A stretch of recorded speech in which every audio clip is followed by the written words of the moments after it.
दाल है, उड़द की दाल है, सभी में आयोडीन है। हल्दी में भी है, हरे पत्ते की सभी सब्जियों में आयोडीन है, गाजर में आयोडीन है, मूली में आयोडीन है, बटाटा में आयोडीन है, जमीन के अंदर से जितनी सब्जियां निकलती है सभी में आयोडीन है, शेंगदाने में तो सबसे ज्यादा आयोडीन है। इसलिए जीवन में जो भी हम भोजन कर रहे हैं ज्यादातर भोज्य पदार्थों में आयोडीन है। फिर बाहर से आयोडीन देने की कोई गरज और जरूरत नहीं है। ये जबरदस्ती सरकार ने अभियान चला रखा है और इस अभियान के पीछे दो उद्देश्य हैं। एक तो भारत में बड़े पैमाने पर लोगों में नपुंसकता लाना ताकि लोक संख्या कम हो। दूसरा उद्देश्य ये है कि 15 पैसे किलो के नमक को 7 रुपए किलो बिकवाना। जो सादा नमक है वो 15 पैसे किलो आता है, लेकिन उसको 7 रुपए किलो सरकार ने बना दिया ये आयोडीन युक्त नमक के नाम पर। और आपकी जेब लूट रहे हैं, आप खुशी से लुटवा रहे हैं क्योंकि आपको माहिती नहीं है। आपको ये माहिती नहीं है कि आयोडीन तो सभी भोजन पदार्थों में है। हरे पत्ते की सभी सब्जियों में आयोडीन है, सभी दालों में आयोडीन है, जमीन के नीचे से जो भी सब्जी निकलती है सभी में आयोडीन है। बिना आयोडीन का दुनिया में कुछ होता ही नहीं है। तो इसलिए अतिरिक्त आयोडीन की शरीर को कोई गरज और जरूरत नहीं है।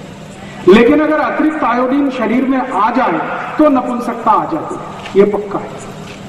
इसलिए आप अपने जीवन को सुरक्षित रखना चाहते हैं तो आयोडीन युक्त नमक बिल्कुल बंद कर दीजिए। सादा नमक लाइए, वही खिलाइए। और अगर आप जानवरों को पालते हैं, जैसे मछली है, दूध के लिए गाय है, उसको भी कभी आयोडीन युक्त नमक मत खिलाइए जानवरों को। पता तकलीफ क्या आ रही है? बहुत सारे शेतकरी मुझे शिकायत करते हैं कि उनकी गाय और भैंस को आयोडीन युक्त नमक खिलाओ तो वो गर्भवती ही नहीं होती गाय, मछली भी गर्भावस्था में नहीं आती। कितनी खराब चीज है ये आयोडीन युक्त नमक। इसलिए आप इसको ना खाएं तो अच्छा है। तो नमक कौन सा खाएंगे कल से तय कर लीजिए। वो सेंधा नमक सब जगह मिलता है, थोड़ा महंगा आता है, वो ले आइए। और एक नमक आता पाकिस्तानी नमक नाम से मिलता है, लाहौरी नमक के नाम से मिलता है, वो भी अच्छा है। नहीं तो वो क्रिस्टल फॉर्म का डेले वाला नमक वो सब गाँव में मिलता है, वो लाइए, उसी का उपयोग करें। काला नमक बहुत अच्छा है। हाँ वही संचर नमक जिसको कहते हैं वही काला नमक है। संचर नमक उसको मराठी में कहते हैं, काला नमक हिंदी में कहते हैं। तो आपको मैंने आपके स्वयं पाक घर में क्या क्या है, उनके औषधीय रूप क्या क्या है, क्या क्या औषधि। और ये बात मैं नहीं कहता, भारत के सबसे महान चिकित्सक जिनका नाम था चरक, उन्होंने कही। चरक ऋषि आज से लगभग 5000 वर्ष पूर्व हुए और उनका ये मानना था कि भारतीय स्वयं पाक घर दुनिया का सबसे बड़ा औषध केंद्र, अर्थात सारी औषध स्वयं पाक घर में है। अगर हम उसका ध्यान से सदुपयोग कर सकें तो वो हमारी चिकित्सा में सबसे ज्यादा उपयोगी है। कल मैंने आपको ऐसी ही कुछ औषध की माहिती दी थी जो स्वयं पाक घर में है और आप उसका सदुपयोग कर सकते हैं। मैंने आपको मेथी के दाने के बारे में माहिती दी थी, थोड़ा सा मैंने आपको दालचीनी के बारे में बोला था, जीरे के बारे में बोला, हड़द के बारे में बोला, नमक के बारे में बताया। आपके स्वयं पाक घर में कुछ सब्जियां इस्तेमाल होती हैं भाजी पाला तरकारी के रूप में, दूधी भोपड़े के बारे में मैंने आपको कुछ माहिती दी थी। ऐसी ही कुछ माहिती आज जो कल छूट गई, अधूरी रह गई, और मैं आपको देना चाहता हूं। आज और कल की पूरी माहिती स्वयं पाक घर के बारे में जो है, इसमें आपके मन में कोई जिज्ञासा हो, प्रश्न हो, आपको कोई बात समझ में नहीं आई हो, कल जितना मैंने बताया, आज तो जो मैं बताऊंगा वो तो ठीक ही है, कल जो मैंने बताया उसमें आपके मन में कोई जिज्ञासा, प्रश्न ना समझ आया हो तो आप अभी 10 मिनट में आपको मैं समय देता हूं, आप पूछ लीजिए। क्योंकि कोई बात समझ में नहीं आई तो पूछना अच्छा होता है बनिस्बत की उसको गलत करने से। मैंने आपको कुछ बोला और आपने उसको कुछ ठीक से समझा नहीं और गलत प्रयोग कर लिया और आपको लाभ होने की जगह नुकसान हो गया, तो फिर आप मुझे गाली देंगे कि राजू भाई ने ऐसा बोला था, मैंने कुछ बोला था लेकिन आपने कुछ और सुना, और उसकी वजह से तकलीफ हो सकती है।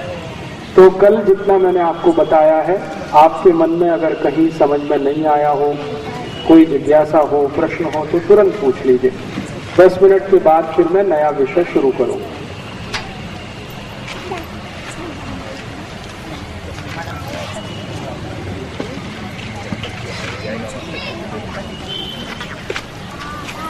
पूछिए। हेलो,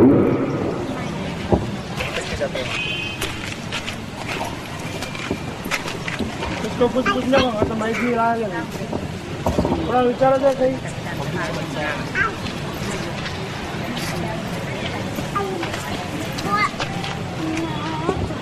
भोजन के बाद बेलदोड़ा लवंग खा सकते हैं? क्या पूछा आपने, फिर से कहिए। भोजन के बाद हाँ। बेलदोड़ा लवंग, लवंग हाँ, और बेलदोड़ा ऐसा कुछ खा सकते हैं? खा सकते हैं। लवंग खाने में कोई तकलीफ नहीं है। भोजन के बाद आप बड़ी सौंफ खा सकते हैं।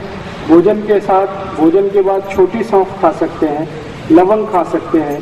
इलायची खा सकते हैं। भोजन के बाद आप पान खा सकते हैं। भोजन के बाद आप चूना खा सकते हैं। भोजन के बाद आप गुड़ खा सकते हैं। भोजन के बाद बहुत कुछ खाया जाता है, पानी नहीं पिया जाता।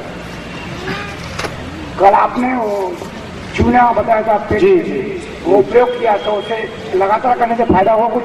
हाँ, चूने का प्रयोग कम से कम 3 से 4 महीने आप करेंगे तो आपके बहुत सारे रोगों में बहुत फायदा होगा।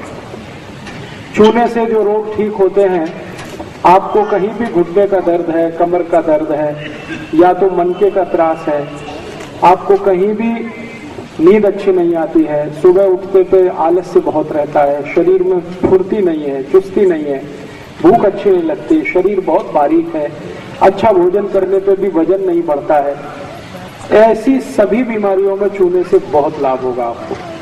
आपने बहुत दिन लंबे समय तक शराब पिया है, शराब पीने से शरीर के अंदर के अंग खराब हो गए, तो भी चूना आपके लिए बहुत गुणकारी है। बार बार आपको सर्दी जुकाम होती है, शरीर की प्रतिकारक शक्ति बहुत कम हो गई है, उसका भी बहुत अच्छा इलाज इस चूने से होता है। घर के छोटे बच्चे हैं जिनकी ऊंचाई नहीं बढ़ रही है, उनको चूना खिलाइए तो बहुत अच्छे से ऊंचाई बढ़ती है। जो मतिमंद बच्चे हैं, जिनकी मानसिक विकलांगता है, उनको चूना खिलाइए, वो भी बहुत है।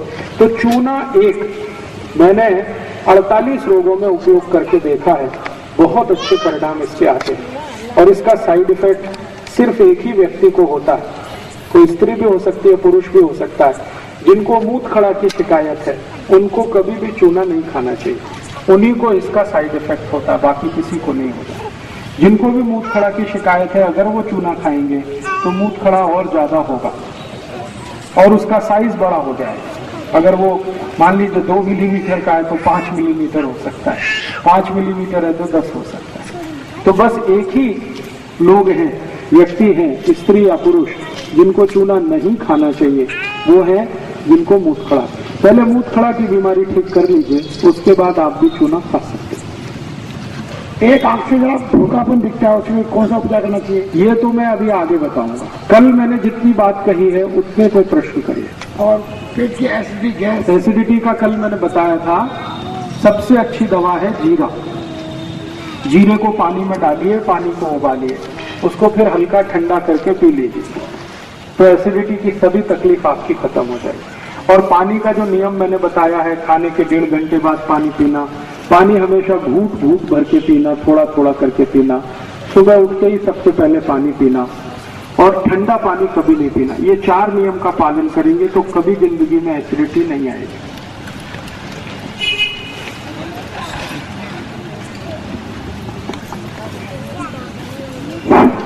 चूना खाने का प्रमाण और किसके साथ खाना चाहिए? मैंने कल बताया था कि एक दिन में 1 ग्राम से ज्यादा चूना कभी मत खाइए। आप बाजार में जाइए, पान की दुकान पे चूने की एक छोटी सी पुड़िया मिलती है, उसमें लगभग 10 ग्राम चूना होता है। उसके 10 हिस्से करेंगे तो 1 ग्राम निकलेगा। वो 1 ग्राम चूना आप दही में मिला के खा सकते हैं, 1 कप दही में, या 1 गिलास साग में मिला के पी सकते हैं, 1 गिलास दूध के रस में मिला के पी सकते हैं, 1 गिलास किसी भी फल के रस में मिला के पी सकते हैं, नहीं तो 1 गिलास पानी में मिला के पी सकते हैं।